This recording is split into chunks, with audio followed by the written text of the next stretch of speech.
Assalamualaikum warahmatullahi wabarakatuh teman-teman. Jangan lupa like, comment, and subscribe. Saya Elza Agustensa Putri, biasa dipanggil Elza, dengan NPM A1G022107 dari kelas 1A Prodi Pendidikan Guru Sekolah Dasar Fakultas Keguruan dan Ilmu Pendidikan Universitas Bengkulu. Hai rekan-rekanku sekalian, pada hari ini saya akan membahas tentang konsep dasar manajemen pendidikan yang diampu oleh dosen Dr. Muhammad Kristiawan MPD. Apa sih manajemen pendidikan itu?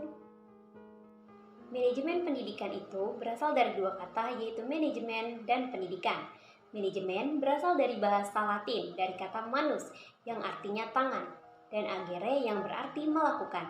Kata-kata ini digabung menjadi manager yang bermakna menangani sesuatu, mengatur, membuat sesuatu menjadi seperti apa yang diinginkan dengan mendayagunakan seluruh sumber daya yang ada. Sedangkan pendidikan atau education secara semantik berasal dari bahasa Yunani, yaitu paidodegia yang berarti pergaulan dengan anak-anak. Jadi, dapat disimpulkan bahwa manajemen pendidikan adalah suatu kegiatan atau rangkaian kegiatan yang berupa proses pengelolaan usaha kerjasama sekelompok manusia yang tergabung dalam organisasi pendidikan untuk mencapai tujuan pendidikan yang telah ditetapkan sebelumnya dengan memanfaatkan sumber daya yang ada dan menggunakan fungsi-fungsi manajemen agar tercapainya tujuan secara efektif dan efisien. Unsur-unsur manajemen pendidikan. Yang pertama yaitu man atau manusia, berperan sebagai manpower dalam organisasi atau perusahaan. Diperlukan untuk memimpin, menggerakkan karyawan atau bawahan, serta memberikan tenaga dan pikiran untuk kemajuan dan kontinuitas lembaga. Yang kedua yaitu material atau barang. Material digunakan sebagai proses produksi dalam suatu perusahaan atau organisasi. Dapat terdiri dari bahan baku, bahan setengah jadi, atau barang jadi. Yang ketiga yaitu mesin atau mesin, merupakan kebutuhan pokok dalam melancarkan jalannya suatu organisasi. Mesin berupa peralatan yang digunakan oleh suatu instansi atau lembaga, baik itu peralatan yang modern maupun peralatan yang masih bersifat konvensional. Yang keempat yaitu money atau uang. Money atau modal dibagi menjadi dua, yaitu modal tetap dan modal kerja. Modal tetap berupa tanah, gedung, atau bangunan, sedangkan modal kerja itu berupa kas atau piutang. Nah, yang kelima yaitu metode atau metode. Pemilihan dan penggunaan metode yang tepat digunakan sebagai aturan atau cara-cara tertentu yang bertujuan untuk menghindari terjadinya inefisiensi dan pemborosan.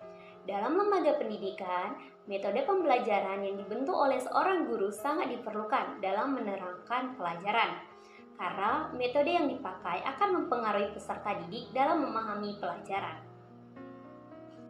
Yang keenam yaitu market atau pasar, adalah tempat bertemunya penjual dan pembeli untuk mengadakan transaksi. Dalam lembaga pendidikan, market berupa tempat terjadinya interaksi antara pendidik dengan peserta didik maupun dengan stakeholders yang ada dalam lingkup lembaga tersebut. Yang ketujuh yaitu minutes atau waktu, merupakan waktu yang dipergunakan dan dimanfaatkan dalam pencapaian visi dan misi suatu lembaga secara efektif dan efisien. Tujuan dan manfaat manajemen pendidikan. Yang pertama, terwujudnya suasana belajar dan proses pembelajaran yang aktif, inovatif, kreatif, efektif, dan menyenangkan. Yang kedua, tercapainya tujuan pendidikan secara efektif dan efisien. Yang ketiga, terciptanya perencanaan pendidikan yang merata, bermutu, relevan, dan akuntabel, serta meningkatnya citra pendidikan yang positif. Pembagian manajemen ada tiga, yaitu yang pertama manajemen puncak atau top management. Disebut juga dengan manajemen institusional atau eksekutif atau ke-eksekutif. Terdiri dari Dewan Direktur, Direktur Utama atau Chief Executive Officer atau CEO. Tugasnya mengembangkan rencana-rencana yang luas untuk lembaga dan mengambil keputusan-keputusan penting. Yang kedua, manajemen menengah atau middle management. Disebut juga dengan manajemen administratif. Terdiri dari pemimpin pabrik atau para manajer divisi atau division managers. Tugasnya bertanggung jawab untuk mengembangkan rencana-rencana operasional yang lebih luas dan menerapkan rencana yang dibuat oleh manajer puncak. Yang ketiga, manajemen pelaksana atau operating management. Disebut juga dengan manajemen penyedia atau supervisory management. Tugasnya bertanggung jawab untuk melaksanakan rencana-rencana yang dibuat oleh para manajer menengah.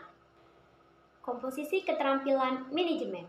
Yang pertama, keterampilan teknik atau technical skill merupakan kemampuan untuk menggunakan alat-alat, prosedur, teknik suatu bidang khusus, misalnya seperti ahli bedah, teknik, pemusik, dan akuntan.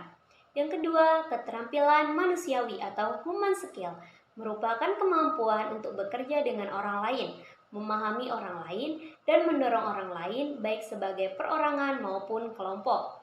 Yang ketiga, keterampilan konseptual atau conceptual skill merupakan kemampuan mental untuk mengkoordinasi dan memadukan semua kepentingan dan kegiatan organisasi yang meliputi melihat organisasi secara keseluruhan dan memahami perubahan pada setiap bagian yang dapat mempengaruhi organisasi. Ruang lingkup manajemen pendidikan. Yang pertama, manajemen kurikulum, yaitu kegiatan yang berkaitan dengan tugas guru, khususnya pada proses pembelajaran dan pengajaran.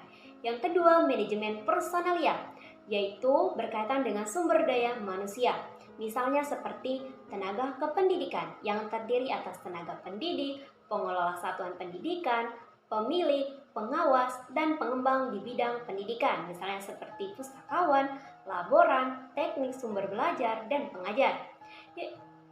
Yang kedua yaitu tenaga pendidik. Nah, tenaga pendidik ini terdiri dari pembimbing, pengajar, dan pelatih.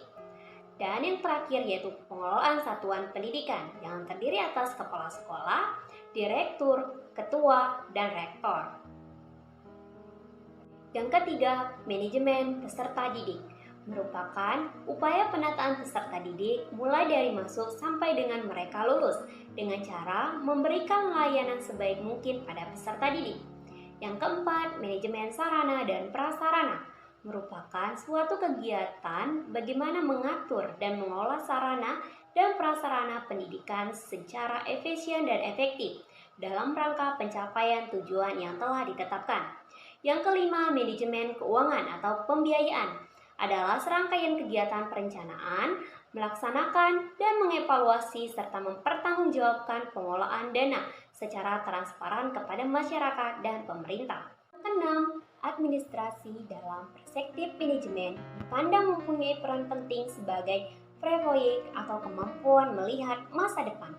Yang ketujuh yaitu manajemen humas, merupakan fungsi manajemen yang diadakan untuk menilai dan menyimpulkan sikap-sikap publik, menyesuaikan polisi dan prosedur instansi atau organisasi untuk mendapatkan pengertian dan dukungan masyarakat. Yang kedelapan, manajemen layanan khusus adalah suatu usaha yang tidak secara langsung berkenaan dengan proses belajar mengajar di kelas, tetapi secara khusus diberikan oleh pihak sekolah kepada para siswanya agar mereka lebih optimal dalam melaksanakan proses belajar. Prinsip-prinsip manajemen pendidikan. Menurut Douglas, prinsip-prinsip manajemen pendidikan terdiri dari yang pertama, memprioritaskan tujuan di atas kepentingan pribadi dan kepentingan mekanisme kerja. Yang kedua, mengkoordinasi wewenang dan tanggung jawab.